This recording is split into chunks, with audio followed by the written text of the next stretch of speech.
Continuar falando de política brasileira, olha, hoje, nessa quinta-feira, chega 90 dias da domiciliar humanitária do ex-presidente Jair Bolsonaro, essa prisão domiciliar humanitária que foi concedida pelo ministro do Supremo Tribunal Federal, o Alexandre de Moraes, depois dos problemas se agravarem, os problemas de saúde do ex-presidente.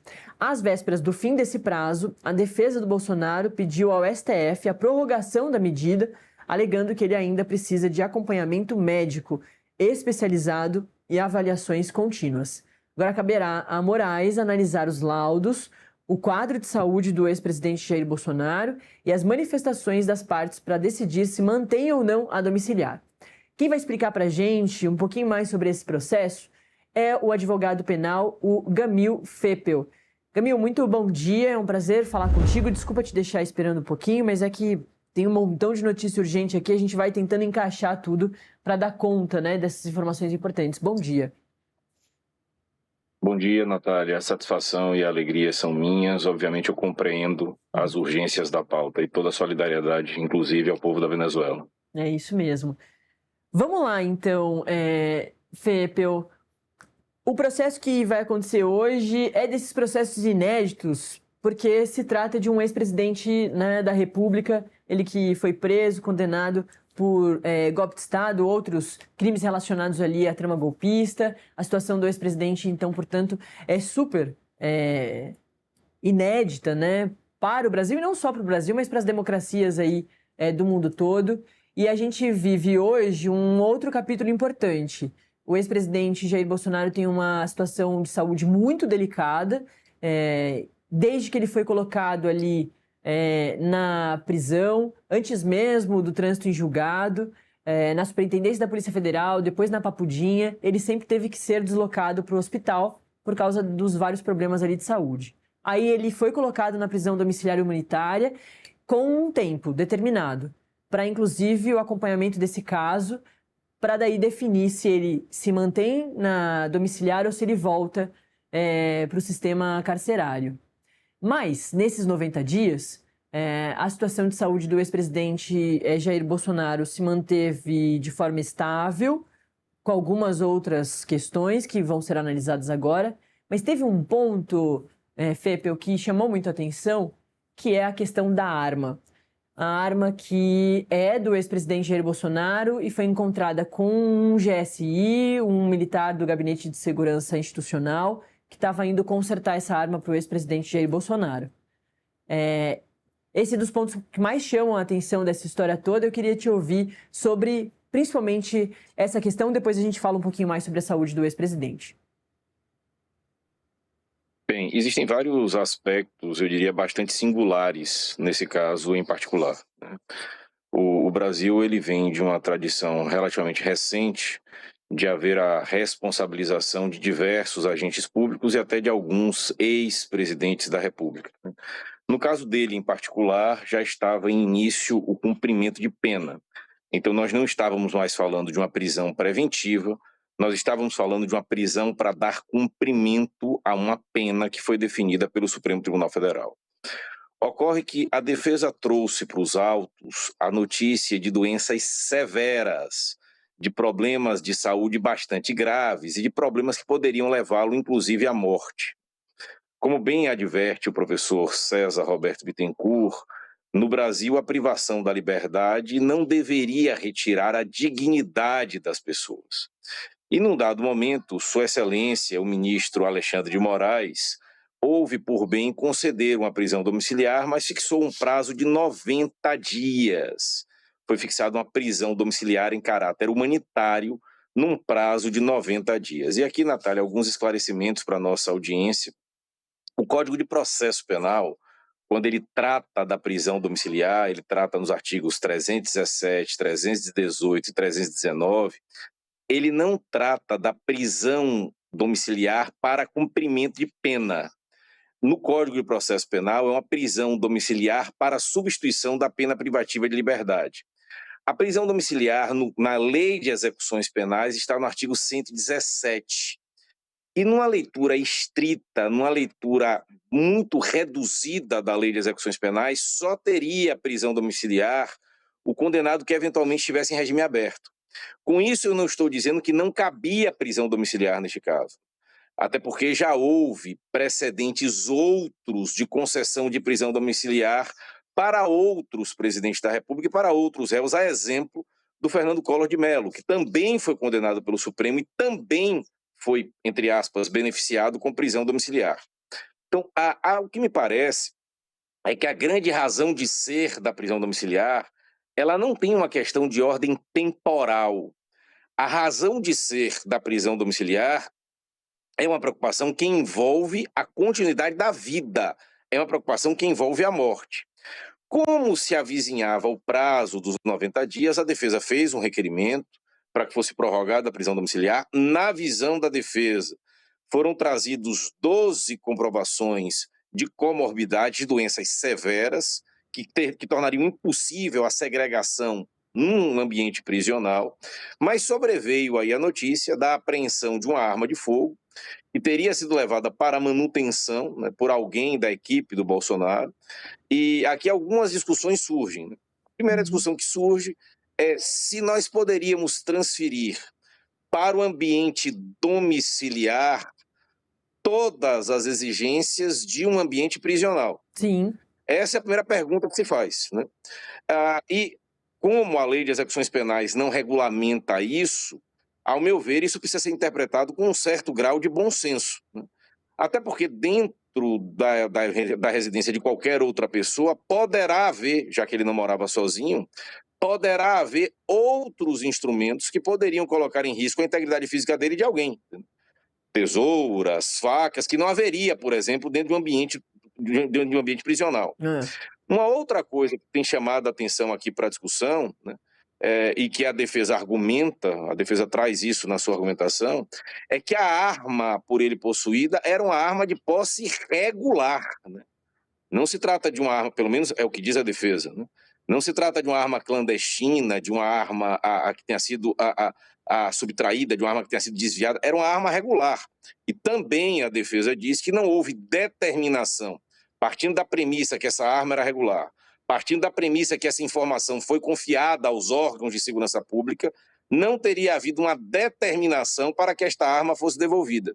Então, neste ponto em particular, minha cara Natália, nós estamos diante de um caso, neste ponto, de uma prisão domiciliar de um ex-presidente da República, né, flagrado indiretamente na posse de uma arma, e nós vamos ter aqui um precedente que o Supremo vai ter de enfrentar. Né? Num primeiro momento, haverá uma decisão monocrática de Sua Excelência o ministro relator, mas eu tenho certeza de que esta decisão vai ser afeta à turma, haverá, seja de um lado, seja de outro, né? Muito possivelmente o manejo de um recurso, e esta decisão caberá à turma. De tudo que você disse de interessante, acho que a principal discussão é justamente essa, né? Inclusive que você traz aí, que vai ser uma abertura de precedente muito importante para o Supremo Tribunal Federal, que é a nossa, né, Suprema Corte, é a última instância da justiça brasileira, que é essa discussão do que pode um preso em domicílio, de um preso na sua casa, ter acesso, né, contato e tudo mais. O que a gente já sabe, que é um entendimento já comum da justiça, de que um preso dentro de casa não pode ter acesso. Então, celular, né, redes sociais, quais que são esses contatos entre, inclusive, pessoas que moram com ele? Como é que é feita? Acho que isso é de uma curiosidade muito grande da nossa audiência e dessa confusão também, né? Já que se trata de um preso, claro, é um ex-presidente da República, é uma pessoa que tem uma saúde muito delicada, então ele já tem diversas condições especiais, não é qualquer preso. Mas também para o sistema, né, prisional, para a justiça, ele é um preso. Então ele tem alguns direitos e deveres iguais a qualquer outro preso, o Fepel. Veja, essa perplexidade que você tem, e com certeza a audiência também terá, ela deriva do fato de que não existe um regramento legal detalhado para a prisão domiciliar de caráter humanitário. E aqui eu trago informação que é muito importante para que as pessoas, inclusive, se informem, que as pessoas, inclusive, tenham fundamento para as suas tomadas de decisões, é que o indivíduo preso, seja ele quem for, ele conserva todos os direitos que não foram atingidos, que não foram alvo da decisão condenatória.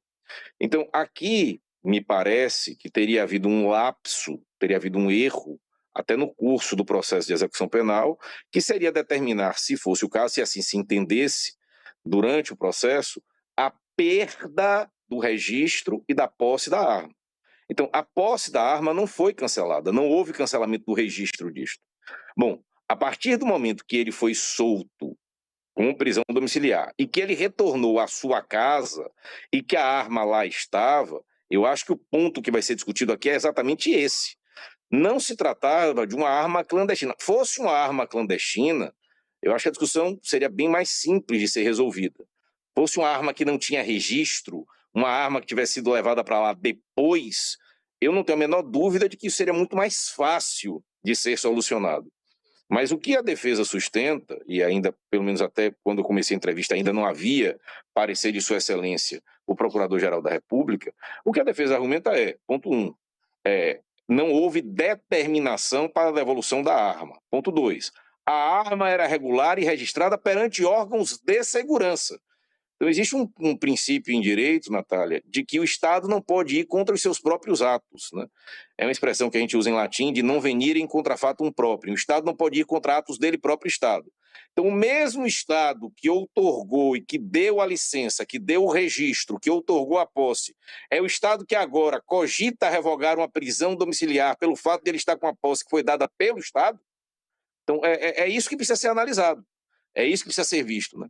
E eu entendo a sua perplexidade, que é uma perplexidade geral, e eu repito, o X da questão aqui, a grande dúvida que existe aqui, é que não há um regramento exaustivo, exauriente da prisão domiciliar de caráter humanitário dentro da lei de execuções penais. O que não quer dizer que Bolsonaro, Fernando Collor e que outras tantas pessoas pelo Brasil não tenham direito à prisão domiciliar de natureza humanitária, até porque o Estado não pode condenar as pessoas para um cumprimento de pena já sabedor de antemão que aquele cumprimento de pena vai conduzir alguém à pena de morte. É dever do Estado. A lei de execuções penais assegura uma série de direitos no curso da execução penal. Um dos direitos é a assistência médica. Ora, se o Estado não tem condição de dar assistência médica dentro do estabelecimento prisional, o Estado precisa liberar o sujeito para que ele tenha tratamento, ainda que seja de natureza domiciliar. Perfeito. Fepe, eu tenho mais uma questão que eu queria tratar contigo, que é da outra decisão importante sobre o ex-presidente Jair Bolsonaro, porque para além de ex-presidente, para além dessa saúde bastante debilitada, para além dele ser uma pessoa de idade avançada, o ex-presidente Jair Bolsonaro é um militar. E lá na condenação de grande parte daquelas pessoas todas que, para o entendimento da justiça, formaram uma trama golpista, boa parte daquelas pessoas também era militar. E aí lá na condenação do STF, tinha ali toda a discussão de que num segundo momento eles também seriam julgados no Superior Tribunal Militar. E aí o STM rejeitou um recurso da defesa do ex-presidente Jair Bolsonaro e manteve o andamento do processo que pode resultar na perda da patente do capitão reformado. Quais são esses próximos passos do caso ali na Corte Militar? E eu lembro que lá atrás, quando a gente conversava com diversos especialistas, já tinha um entendimento de que ele realmente perderia não só o ex-presidente Jair Bolsonaro, mas todos aqueles outros militares. Veja, quando um fato chamado criminoso acontece, ele pode trazer uma série de consequências. A principal consequência de um fato criminoso é a imputação, é a aplicação de uma pena, que pode ser privativa de liberdade ou pode ser uma pena restritiva de direitos, né? Ou ainda, eventualmente, uma pena de multa. Há determinados efeitos que nós chamamos de efeitos acessórios da condenação. Esses efeitos existem tanto no Código Penal quanto no Código Penal Militar. Estes efeitos acessórios eles podem ser tidos como automáticos ou não automáticos. Então, um dos efeitos possíveis quando existe um militar sendo denunciado pela prática de um crime, um dos efeitos possíveis é a perda da patente que ele ocupava. Então, esse é o ponto desta outra discussão. É uma discussão que eu digo que deriva da primeira, né, deriva do próprio acórdão condenatório. E aqui, Natália, não cabe mais, pelo menos não nesse momento, né, rediscutir pontos que foram discutidos por ocasião do acórdão condenatório, pontos como, por exemplo, a própria competência do Supremo Tribunal Federal, se havia ou não havia competência para julgar ex-presidente da República, se a competência seria da turma ou do órgão completo, do órgão colegiado, né? Então, nesse ponto em particular, nós não estamos mais discutindo o mérito da ação penal em si. Nós estamos discutindo determinados efeitos derivados da prática de crime. Então, há sim uma chance concreta de os militares perderem as suas patentes por força da denúncia que foi oferecida lá atrás. Perfeito. A gente ouviu o advogado penal, o Gamil Fepel, sobre todas essas condições do ex-presidente Jair Bolsonaro, mas a gente com certeza vai voltar a conversar, Fepel, porque é isso. É um caso muitas vezes inédito, né, trazendo detalhes que vão abrindo precedentes ali para o STF discutir, e muitas dúvidas vão surgindo ao longo desse processo todo, então a gente com certeza volta a te chamar. Muito obrigada, viu? Sou eu quem agradece, agradeço a você, agradeço também a toda a equipe de apoio, aos produtores e desejo a todas as pessoas um excelente dia. Oh, valeu, Fepel. É isso. E tudo que a gente conversou com ele estará na íntegra no nosso canal no YouTube, Metrópolis TV, e os cortes também estarão lá para você curtir e compartilhar. Os cortes também aparecem nas nossas redes sociais. Tudo @Metrópolis.